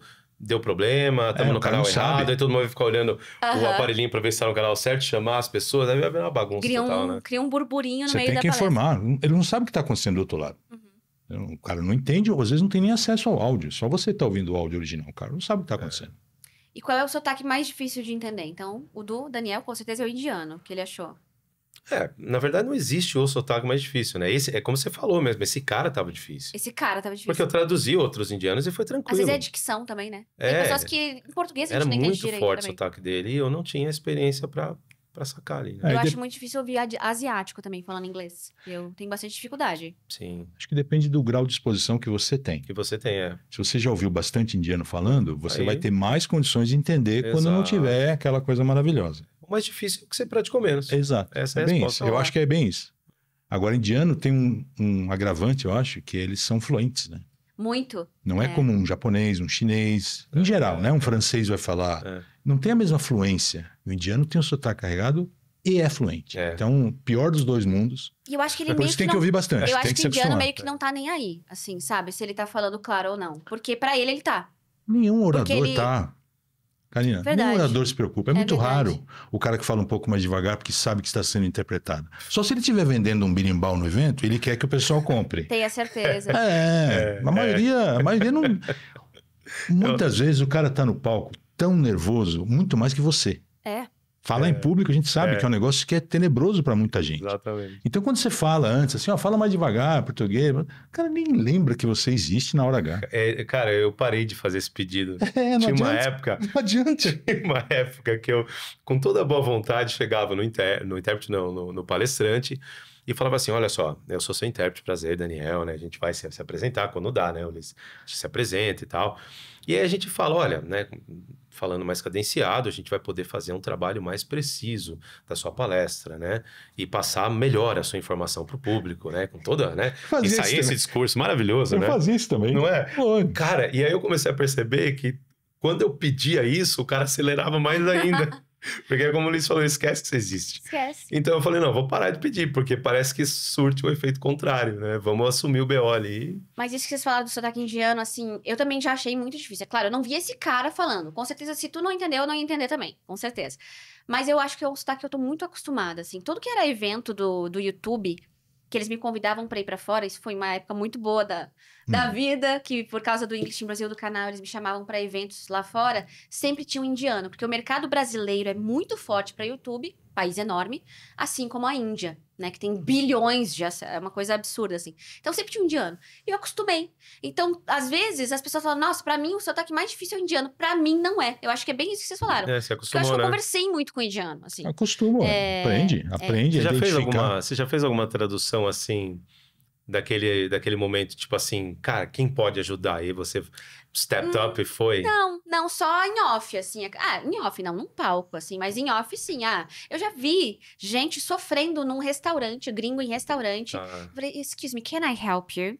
E aí, sim, eu fui lá, me achei. Mas acho que foi só uma vez, viu? Você é intérprete, por dentro você é intérprete. É isso aí, o dom pô. tá aqui no Tem que tirar esse intérprete que existe em você. Não, eu acho que eu ia ficar com muita dor de cabeça, assim, ó. Que só de eu pensar um pouco, eu já fico com dor de cabeça. Não, fácil não é. Sai fácil arrasado, não sai? Ou já tá acostumado? Então, eu acho que no meu caso, quando você falou da dia mais difícil, a interpretação mais difícil, com a experiência, eu já aprendi a não aceitar trabalhos que eu sei que não vai ficar bom. Os colegas que me convidam sabem onde eu me dou bem, quais assuntos que eu gosto, que eu domino, e é para esses que eles me convidam. Outras coisas, eles sabem, esse não é o cara. Pronto, não é a praia dele. E tá tudo bem também, né? E a experiência de muitos anos que me deu essa confiança de, a hora que ninguém tá entendendo, a melhor pessoa para entender naquele universo sou eu. Tem alguém melhor que eu ali? Não. Acho que o intérprete tem que pensar isso também. Tá difícil? Tá. Mas pro público que tá ali, tá muito pior. Então eu paro de traduzir, ouço mais, entendo 3, 4 palavras a cada 15... E se der, eu conto uma historinha resumida. Mas rola uma... Cara, mas isso aí é um cara que tem, assim, muita experiência. O Ulisses, ele tem... Sangue frio. Sabe, quando você tá no começo, você não consegue ter. Não, nem se martirize, porque você vai ficar desesperado, você vai fazer besteira. E com o tempo você vai acertando as pontas ali, cara. Mas dá uma inventadinha, assim, de leve. Tipo assim, não entendi nada, vou inventar. O Ulisses tem história disso também. Vai perder contrato aqui. Quando não tá entendendo, ele fala assim, ele pega ali o tema geral do evento e fica jogando frases que ele sabe que não estão erradas, pelo menos. Não, o que acontece, eu dou curso de simultânea para profissionais já, inclusive, e eu tive uma ideia um ano e placou, a turma gosta e eu repito todo ano agora. Quer fazer o seguinte, eu pego um vídeo, uma animação, 3, 4, 5 minutos e faço a turma traduzir sem áudio. Vai na animação, velho. Um motor a 4 tempos funcionando? Fala aí. O que é virabrequim, pistão, a vela de ignição. O intérprete tem que ter esse arsenal de vocabulário para fazer. Claro que o exercício é um caso extremo, você não vai fazer isso no dia a dia, mas em micro momentos, essa inserção de um vocabulário, uma frase neutra... Útil, né? Cara, não é que vai ser útil, vai ser necessário o tempo todo. Porque você vai pegar, cara, com sotaque, o áudio vai estar ruim, um assunto que você não domina, o cara fala o nome lá de uma traquitana qualquer, de uma alopecia de não sei de onde. É genial esse exercício, olha, genial. Não, você vai ter que fazer essas micro-inserções. De novo, não vou criar um Frankenstein, entendeu? Mas um tapinha aqui, outro ali, você vai ter que dar. Mas eu acho que isso é muita experiência, né? Claro. Não adianta, não é uma coisa que se ensina, vai aplicar hoje, saiu do curso agora. Não é, né? Eu acho que... Várias cabines, vários eventos. Vários, muitos anos, né? Quantos anos você tá em cabine? 31, acho. É pouco tempo, 31. Né? Então... Quase. Inclusive, pílula de motivação para quem quer ser intérprete, né? É um tipo de profissão que quanto mais velho você fica, melhor você fica. Com certeza. Mais requisitado você fica na tua área. É verdade, muita experiência, Tô chamando ninguém de velho, claro, né? Tô dizendo que quanto mais velho, the older you get, the better you get at the profession. Só quando começa a esquecer as coisas. Aí não pode. Aí começa a dar problema. Se o Alzheimer atrapalhar, já não, né? Essa regra já não é tão... Não, mas é bem isso mesmo. Você vai ter que ter sangue frio sempre, porque não vai ficar perfeito. Aquela ilusão que as pessoas têm. Né? Faculdade, as pessoas me perguntam, né? Quando vai dar palestra. Já aconteceu de você não entender uma palavra? Eu falo, já aconteceu? Já aconteceu. Toda hora acontece. Toda hora. E isso é uma coisa que o estudante, o aprendiz, se cobra demais, né? Eu tô assistindo a um filme e eu não entendi uma frase. Droga, meu inglês é uma mentira. Isso. Eu não sei falar inglês. Calma, o Ulisses está 30 anos dentro de cabine e não entende uma palavra em praticamente todo o teu trabalho. Uma palavra, uma frase que foi falada de forma rápida, alguma coisa assim. Então, a gente tem que tirar essa pressão da gente um pouco também, né? Porque a gente também não entende português. Exato. Acontece, né? Exatamente. Acontece. Você sai de um evento de agronomia, passa por segurança de voo, depois vai para o mercado financeiro, daqui a pouco vai para agricultura. Sabe, o bichinho que dá dentro da semente do milho, velho. É muito complicado. Você vê como eu falei assim? Não tem jeito de saber tudo. E já aconteceu uma situação, assim, realmente constrangedora? Tipo, esqueceu de desligar o telefone, o microfone, ou escutou alguma coisa estranha lá na cabine. O que, Ulisses? Tá apontando para mim por quê? Porque Apontei pra ninguém. you probably know something I don't. Já aconteceu comigo, do telefone do colega, né, tocar. E para o público que tá te ouvindo, não interessa, né? Tocou o telefone dos intérpretes. Acerta a equipe, erra a equipe, né? Isso aconteceu. Mas uma vez aconteceu comigo de esquecer o microfone aberto, né? E falar alguma coisa imprópria. E ficou muito chato. A minha sorte é que era na hora do almoço, era na volta do almoço. Então, a grande parte dos clientes não estavam ainda com o fone ligado, então, ou seja, não me ouviram. Mas chegou até o ouvido da cliente, né? E eu voltei do almoço falando com uma colega, contando um caso que eu juro que eu não lembro o que era. Mas eu estava reclamando de um cara que tinha feito uma sacanagem muito grande. E falei assim para ela, o que você fala para um cara desse? Eu falei para ela, a vontade que me deu é de mandar ele enfiar um abacaxi no cu pelo lado da coroa. Olha assim, pelo lado da coroa. Eu preciso dar com fone e ouvir isso, né? Eu acho que quem ouviu, cara, era algum tão absurdo, funcionário. né? Não, mas assim, era antes do palestra, era na volta do almoço. Mas Porque alguém ouviu. Alguém ouviu porque logo depois chegou uma mensagem no WhatsApp. Ulisses, mais cuidado aí com o microfone aberto, por favor. Cara... No pineapples, please. Então, olhe sempre, porque os técnicos deixam o microfone ligado de manhã. Eles fazem um teste no auditório todo. Então, você chega na cabine, é muito comum, o teu microfone tá ligado. Então, a gente sempre tem esse cuidado. Chegou, desliga. Agora, eles tiveram que fazer um teste na hora do almoço. E aí, voltou ligado. Voltou ligado. Aí eu nem prestei atenção e já viu. Sabe o que me ocorreu agora? E se tiver, assim, uma música? Vamos supor, você tá traduzindo um culto. E a música não é apenas uma música para curtir. Ela é uma música que tem alguma mensagem que as pessoas têm que entender. Você traduz a música? Não. A recomendação é não traduzir obra literária, né? Poema. Às vezes o cara puxa um poema do bolso lá, você faz o possível, né? Mas não é para simultâneo. Faz aí na hora uma versão para... Não rola. Os então, Lusíadas. Já fiz... Vai ficar mal na história ali, né? Se não vai dar para fazer com qualidade e aí a pessoa não entende a dificuldade da tarefa e vai ficar culpando você de não ter feito. Legal. Isso se aprende estudando. Para isso também existe pra o estudo, poder falar né? Pra saber não, os limites. falar não com segurança, sabendo que você não está cometendo nenhum deslize ético profissional. Filme, já traduzi, por exemplo, não é nem pré-estreia, é pré-produção. Achei que ele ia falar, não é nem pré-história. Não faz tanto tempo assim também, não. Apresentação de filmes que vão ser lançados daqui 1 ano, 2 anos, ainda em pré-produção. Você vê as imagens ainda, tudo ator com aquelas sensores e tal, para potenciais patrocinadores.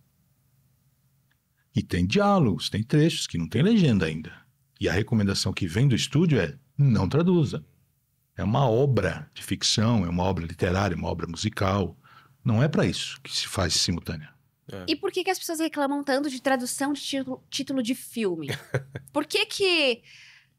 Sei lá, qual é a pior, na opinião de vocês? Na verdade, as pessoas reclamam porque não sabem que não é uma tradução. Yes. Basicamente é isso. É uma nova criação, né? Pessoal, vamos entender que título de filme não é traduzido. É um departamento de marketing de cada país que escolhe um nome que seja adequado para o público. Por exemplo... Mercado mesmo, né? É uma questão de mercado, né? Eu acho a sacada do filme Se Beber Não Case muito melhor do que o nome original, que é Hangover, que é Ressaca. Muito melhor. Mas muito mais legal. Imagina se o filme fosse chamado A Ressaca, não ia chamar tanta curiosidade para o filme ao título original. Mas só aqui no Brasil que a gente tem Se Beber Não Dirija, né? Então... exato. E a gente pega Se Beber Não Case por causa do Se Beber Não Dirija. Exatamente. Né? E deu muito certo, né? E detalhe, Portugal recebe outro tratamento, o título também. É verdade. Sim. Me lembrei agora, uma série famosa aí que eu até assisti, que é... Ai, meu Deus. Squid Game, em inglês. Jogo da Lula. No Brasil, não traduziram pro Jogo da Lula? Não, foi... Ficou Round 6, né? Deu um branco aqui. Round 6. Round 6, que faz sentido com a história. E aí eu fiquei pensando, por que não traduziram pra Jogo da Lula? Primeiro que nós temos um político chamado Lula, né? Isso, então verdade. Poderia criar uma situação. Uma associação que não tem a ver, né? E também ninguém conhece o Jogo da Lula aqui, eu acho. Que fica uma coisa... Mas também ninguém conhece Round 6, né? Foi uma escolha mesmo de mercado. Exato. Por que não ficar Squid Game? Poderia também, porque hoje em dia o público tá aceitando muitos nomes em inglês muito de filmes, mais, então fica, né, às vezes. Eu só sei que esse abacaxi não é nosso. Não é de vocês. É do marketing. É do marketing. Isso não é papel de vocês, como tradutores. Não passa nem na... Mas o legal é a gente saber que não adianta criticar uma tradução, porque não é uma tradução. Ponto final. É uma decisão, de mercado. Para fazer o cara sair do sofá e ir pro cinema. Exato. Essencialmente é isso. Então, às vezes, é equivalente exato, né, ao nome do filme original. Às vezes, tem nada a ver. Não vai dar. Eu amo o nome Monster-in-Law, que é Mother-in-Law, a sogra. Em português ficou a sogra. Se perdeu o Monster-in-Law.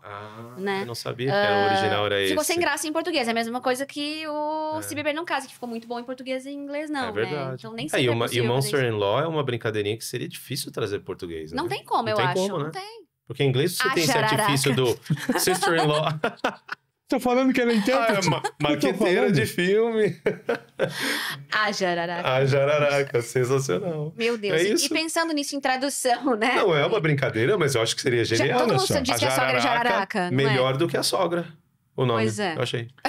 Eu lembro que uma vez trabalhando pra Warner, o diretor da Warner perguntou pra mim e pro colega da vez se a gente tinha alguma sugestão para adaptar para português o título do filme, bem antigo, pra vocês verem como eu sou antigo, Eyes Wide Shut. Do Tom Cruise, né? Com Tom Cruise. Aí eu lembro de ficar assim, cara. Não sei. Porque é uma expressão eyes wide open, que é de olhos arregalados, de olhos bem abertos. Agora, trocadilho com... Eyes wide shut, que é o contrário. De olhos bem fechados. Eu acho que ficou até de olhos bem fechados. Tu falou, me soou familiar. Eu acho que mas assim, ele pediu sugestões pra gente. Eu lembro de ter ficado assim... Não sei. Deu branco, tela azul, não sei. Não sei. Porque fechados. É uma arte mesmo. Acabou sendo isso, olhos bem fechados? Acho que é. Me soou familiar, agora não sei. Parece que é, né? Procurar aqui, Tom Cruise é um filme bem louco. E a gente pensando, então, nessa dificuldade de tradução de filme, mas existe alguma palavra ou expressão que seja intraduzível mesmo? Tem um vídeo no canal da Karina Fragoso falando dessa questão. Que, por sinal, é este canal. Então, eu vou repetir. Tem um vídeo neste canal falando sobre essa questão. A Karina acha que tem, eu acho que não tem. As pessoas me xingaram naquele vídeo. Eu voto também porque não tem. Não falaram canalha, foram mais gentis, mas falaram, a Karina tá muito chata nesse vídeo. Porque eu não lembro que palavras que a gente escolheu, mas eu falava, e como dizer... Tá, era uma clássico, era uma lista saudade, grande. Tá? Como dizer saudade? Aí ele vai lá, falou algumas opções. Ele disse, mas não é a mesma coisa. Ele falou, mas tá passando sentido? Mas aí a gente tem que primeiro level the playing field, né? O que é a tradução para você? Porque assim, tudo tem tradução. Vamos definir o que é tradução. Você acha que é alguma coisa que vai ficar parecidinha, igualzinha? Não é clonagem. Ou isso é equivalente a isso que não parece nada com isso, entendeu? Exato, Então é isso. O meu voto é para que sim, tudo é traduzido. O Ulisses me convenceu já. Isso daí faz o quê? 5 anos? Não, já tô convencidíssima. Tudo tem tradução, né? Tudo. Só que a gente pode usar uma estrutura diferente. Claro. Se numa língua é uma palavra, na outra podem ser 3 palavras. Classe gramatical Né? muda.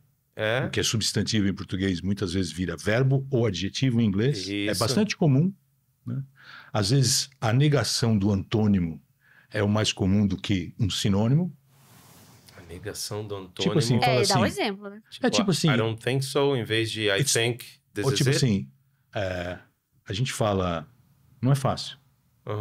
It's difficult. Ou entendi. it's not easy. Aí você traduz, é complicado. Sabe, você tem soluções, nem sempre são... acontece um casamento perfeito, como a gente está falando, mas você, na cabine, numa situação, você não tem para onde fugir. Você vai ter que adaptar. Eu acho que a questão é justamente isso. Definir expectativa, como o Daniel falou, e depois se contentar com a imperfeição. E um exemplo clássico, e tem aos montes, é no inglês jurídico. Brasil e Estados Unidos não têm um sistema jurídico parecidos. Você tem institutos lá que não existem aqui, vice-versa. E conceitos também, né? Sim, você é obrigado a adaptar. É obrigado a adaptar. E se contentar com a limitação, com a imperfeição dessa adaptação. Sim, attorney. Perfeito. Se traduz como lawyer aqui. Vai explicar o que é um attorney e um lawyer. Ou tem outro nome? Eu acho que nesse caso existem várias opções. Eles têm mais opções para falar advogado, além de lawyer, attorney é law, attorney, tem, sem contar os da Inglaterra. Mas eu digo o conceito de delação premiada, algo que ficou aqui muito em voga, né? Eles têm plea bargain, que não é a mesma coisa. Existe to turn state's evidence, que é o termo formal que só jurista vai entender lá. Os jornais, a imprensa internacional, fala o quê? Plea bargain. Porque é o termo que... onde você entrega informações... o público médio vai entender plea bargain, não vai entender to turn state's evidence. Estou falando o nativo de inglês. Sim. Né? Então, eles já fazem essa adaptação naturalmente, porque não existe um instituto, né? Eles chamam de... não existe a mesma coisa. Então, você tem que adaptar. E por que vocês acham que se fala tanto que é somente no português que tem a palavra saudade? De onde tiraram isso? Por que falam? Romantizando. Romantizando a língua. Quer dizer que o português é superior em alguma forma? Ou que... Ou que tem coisas características. Porque isso daí é parte do nosso ego como seres humanos, né? A gente gosta de... Por isso que vem signo, vem características de personalidade. Você gosta de achar que você tem uma característica única. Então, eu acho que faz parte também de falar, nossa, o português tem coisas muito... os estrangeiros que vêm para cá, né? Tem uma turma bem legal aí do francês, o Paul Cabanes e outros que... o Tim, que captam essas diferenças culturais, né? E só no Brasil, o brasileiro faz isso, o brasileiro tem isso que é bonitinho e tal. Isso é romantizar mesmo. São coisas legais, bonitas, mas que não necessariamente não tem no outro. Às vezes, realmente, uma atitude não tem muito em larga escala fora, né? O idioma é um reflexo de quem a gente é, né? Da nossa cultura, das nossas tradições, das nossas experiências. E a palavra saudade, ela reúne vários conceitos. Você pode ter saudade de amigo, de parente, de gente viva, gente morta, de cheiro, memória, de música, de lugar. Então é uma palavra que engloba muitas sensações e talvez essa seja a característica que diferencia das demais. Mas dizer que não tem é porque o pessoal não achou saudade como substantivo. O brasileiro não se contentou que um verbo pode ser isso. Ele não achou um substantivo em inglês que seja saudade e não se contenta com o verbo. E que não englobe tudo, né? I miss my family. A tradução de I miss my family é eu estou com saudades da minha família. Pronto, você falou. Né? Exatamente. E a gente latino, né, tem as coisas mais apaixonadas, a gente é mais emotivo. Então, tá tudo junto, é um pacotão. Exato. Então, mas tem. tem saudade. Gringo sente saudade, sim. Tem saudade. E tem contexto, né? O Ulisses fala muito de contexto no Tecla SAP, né? Por exemplo, a frase I'm late é uma coisa. A frase honey, I'm late é outra, completamente diferente. Depende do contexto, né? Ah, você tá da moça falando, né? Eu tô fazendo uma brincadeira com, né, I'm late, você pode estar atrasado para um compromisso. Agora, dependendo do tom de voz e dependendo do contexto, honey, I'm late não desceu para mim. A menstruação tá atrasada. Pode estar vindo um novo membro da família. É a mesma frase, né? Mas com contextos diferentes, muda completamente a tradução, né? Pra tudo, né? Contexto é vida. Não existe língua sem contexto, né? Então, o que significa essa palavra? Depende. Sabe que eu tenho dificuldade? Às vezes eu vejo aqui no Brasil, o pessoal coloca um nome de loja e eu fico pensando, será que um gringo entende esse nome? Porque eu não sei o que significa isso aqui. Vamos supor, se chama Get. Sei lá, sério. Às vezes pega um verbo aleatório e põe ali na fachada. Eu digo, mas isso significa o quê aqui, gente? Será que sou só eu porque sou estrangeiro? Ou será que um nativo ia entender o que é esse get solto aqui? Sabe? Fico pensando. Porque sem contexto não é nada. Marca de roupa acontece muito isso também, né? Pegar um nome qualquer Gap. ali. Né? Lembrei da Gap agora.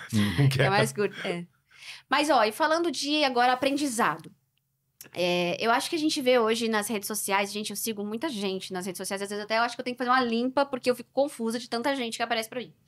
Mas eu vejo professores dizendo, muito assim, com muita paixão, de que o português, ele vai te ajudar a aprender um outro idioma. Você não precisa eliminar o português da sua vida para que você aprenda o inglês, por exemplo. E outros professores igualmente apaixonados dizendo que, para você aprender inglês, você tem que parar de seguir tudo que é perfil que fala em português, tá? Em professor que ensina falando português... Eu vi essa semana, por isso que eu tô falando. Eu vi uma pessoa falando assim, deleta, porque não tá te ajudando em nada, porque você precisa de imersão no inglês. O que vocês pensam a respeito da tradução no aprendizado? É proibido traduzir? Daniel. Agora é você, cara. Daniel, já aceito a resposta. E a gente Karina dá as mãos, se abraça e concorda, né? Temos um vídeo neste canal, né, Karina? É verdade. Procurem aí, onde a gente explora um pouquinho isso com detalhes. Mas eu sou... defensor ferrenho da tradução e do uso do português. Já fui muito criticado por isso também, né? Canalha, já fui um canalha. E eu levanto essa bandeira, aí eu arriscaria dizer que eu fui o primeiro ou um dos 3 primeiros professores do Brasil a começar a falar com firmeza de que a tradução tinha que estar no processo, não podia excluir o português, sabe? Eu lembro que eu fiz algumas palestras no nosso mercado, né, de idiomas, e era rechaçado completamente. Até porque curso de inglês, tradicionalmente, vai dizer assim, da aula 1 é English only, né? Até do básico. O professor de inglês tem que falar inglês o tempo inteiro. O aluno vai usar português. Porque eu vejo uma comparação que é absurda, mas que as pessoas ouvem e acham que faz sentido.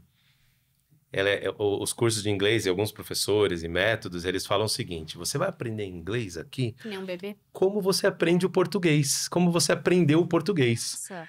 Eu penso... What the hell? Não tem nada a ver. Nada a ver. O jeito que uma criança aprende o seu primeiro idioma tem absolutamente zero semelhança com o jeito que um adulto aprende um segundo idioma. Então, eu diria, fuja se alguém está te dizendo que você vai aprender inglês como você aprendeu português, porque aí tá a grande mentira. Por um detalhe muito, muito sutil, que é o fato de você já ter adquirido um sistema linguístico. Já sabe português. Já tem repertório. Não tem como. Isso o efeito disso é incontrolável. Tudo que você vai aprender, você vai fazer referência à sua língua materna. Exatamente. E uma vez tu me falou na nossa discussão, acho que até naquele vídeo, que uma coisa que tu me falou, que a tradução, às vezes, ela serve pra gente só confirmar se a gente entendeu mesmo. E eu te dei o exemplo de chip in, que é um phrasal verb, que ele me ensinou, eu não sabia esse verbo na época. E memorizei super. Que é assim, chip in, aí tu vai ver a definição toda em inglês. 5 linhas. The act of, splitting the bill or collecting money from different people for a purpose. E aí, tá, será que eu entendi mesmo? Deixa eu ver se é vaquinha. Ah, é vaquinha. Fazer uma vaquinha. Pronto. Pronto, acabou. Pronto. Agora eu sei que chip é uma vaquinha. E não te atrapalhou, né? E nunca. Te contaminou a tua cabeça, Karina? Você está contaminada com o português? Não, você está usando aqui. Exatamente. Lembra bem. Então tá provado que eu ter traduzido isso para você não atrapalhou o teu processo de aprendizagem. Mas as pessoas acabaram comprando essa grande mentira de que o português vai te atrapalhar, de que você tem que pensar em inglês. Na minha opinião, não existe pensar em inglês.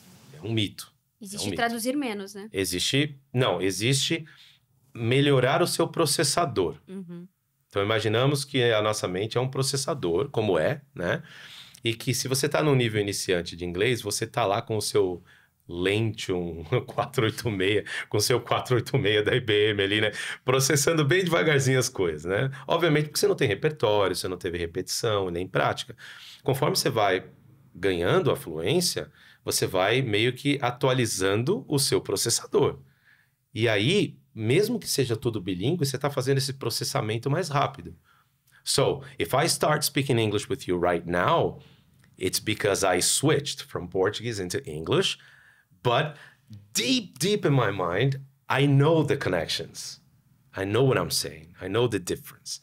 Mas é porque eu pratiquei muito. E aí, as minhas conexões bilíngues ficaram mais aceleradas, ficaram mais conectadas. E eu costumo dizer também o seguinte, que quando você faz o match, e aí nós tradutores, a gente gosta muito, né, de quando a gente faz um match ali de uma expressão com o equivalente exato. Né? Às vezes a gente demora para chegar lá, né? A gente fala essa expressão, cara, o que ela é, né? E a gente traduz de um jeito, entende de outro. Quando a gente fala, putz, é isso. Dá uma sensação de que você deu um bingo ali, né? E aí eu gosto de fazer, e isso acontece mesmo. Ajuda, porque você está fazendo uma conexão emocional. Você já tem um repertório em português. Quando você vê o idioma desconhecido que você está aprendendo, uma expressão nova, você faz um match com o teu repertório, é emocional esse match. Ele vai te ajudar, ele não vai te atrapalhar, como eu acredito. Quando o emocional está envolvido, aí a memória é muito mais forte, né? É assim que você aprende, né? O emocional, ele ajuda você a aprender. Tem mais significado para você, né? Também há muita divergência de métodos, assim, porque muita gente diz que você... Seguindo o Crashing lá dos anos 70 também. Exato. Você tem que só receber. Recebe, Exato. receba, que uma hora vai sair a tua fala. Receba, que vai sair a tua fala. E não é bem assim sempre. A gente já vem, desde os anos 70, vendo esse método. Claro que você precisa de imersão. A gente não tá dizendo que não precisa. Uma falha muito grande é a pessoa não ter imersão. Fazer só exercício. Só fazer inglês na aula e não ir pra casa escutar, né? Mas você precisa também ser ativo. Exato. Eu falo de outra forma isso. Você precisa falar desde a primeira aula, praticando, com exercício de fala controlada, né? Então, não vai falar fluente na primeira aula, mas tu fala em voz alta, para ter uma memória da articulação desse som. Não fica só esperando e recebendo até daqui 2, 3 anos. Até porque criança aprende muito bem a falar de modo genial, mas demora o quê? 2, 3 anos para falar. Então, tu não tem 3 anos estudando avidamente pra começar a falar hello, how are you? Não tem. E o cérebro é outro? O cérebro é outro também, que não tem mais nada pra fazer, né? Exato. Exatamente. Com todo A gente tem um monte de... Com todo respeito. Aos bebês, né? O meu filho tem muita coisa pra fazer. Ele tem, assim, ó, quebrar um vasinho, ele tem lá, tirar minhas coisas do lugar. Mas é isso. A gente não é mais bebê. Não tem como aprender como bebê. Isso não é mais um bebê. Não é. Né? Então... A minha observação pro Crashing é a seguinte. Eu acho que o consumo, como ele fala, né? Que existe uma relação direta entre você conseguir entender a você conseguir falar. Existe. Mas eu acho que quando você começa a consumir demais, você não se expõe.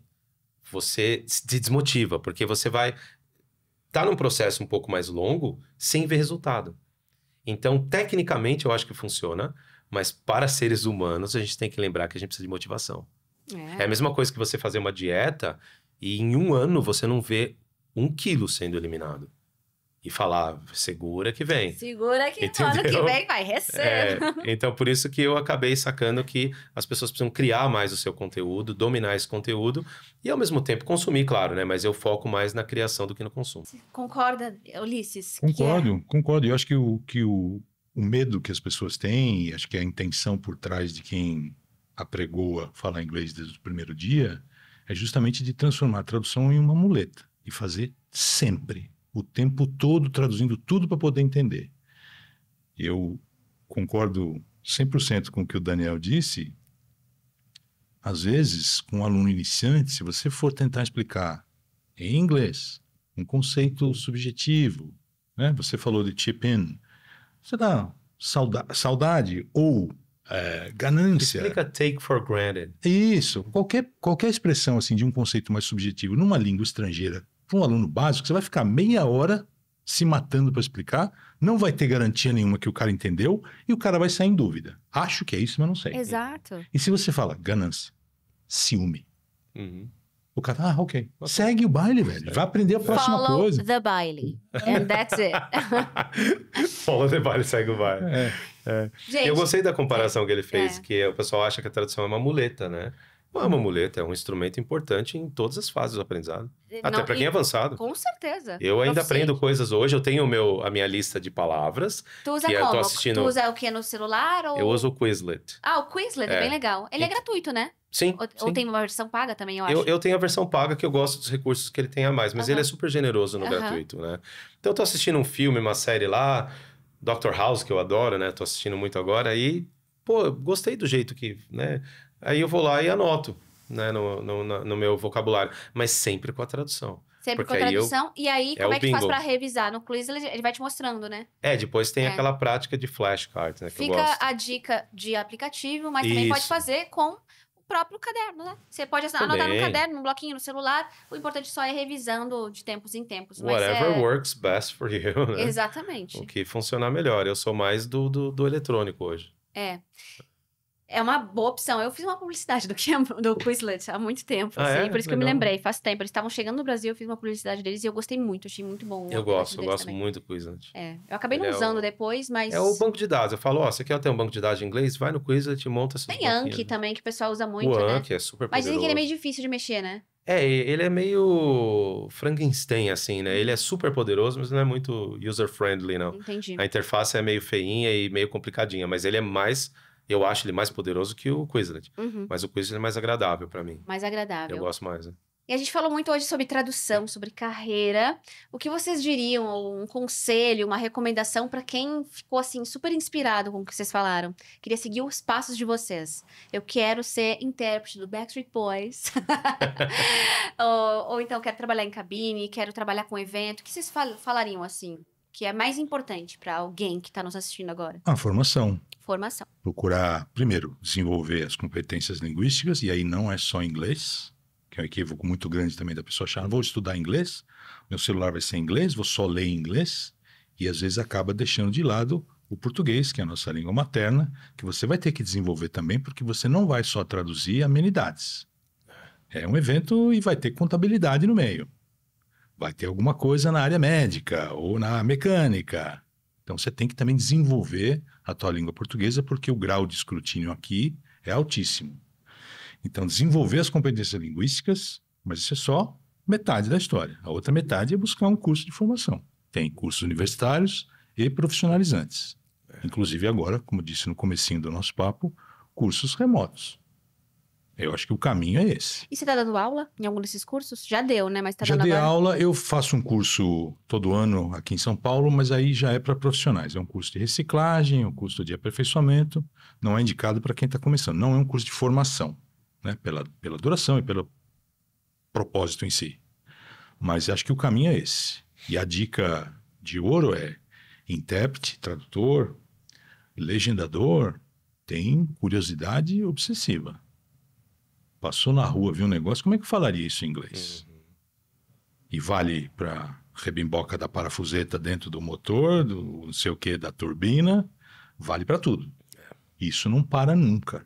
Se interessar pelas coisas, assistir, ouvir podcasts, documentários. Pode ser de baleia? Pode ser de avião? Pode. Tem que estar e bem não formado, só assistir, né? mas fazer como o Daniel faz. Assistir ativamente, Exatamente. né? Como um estudo, muitas vezes.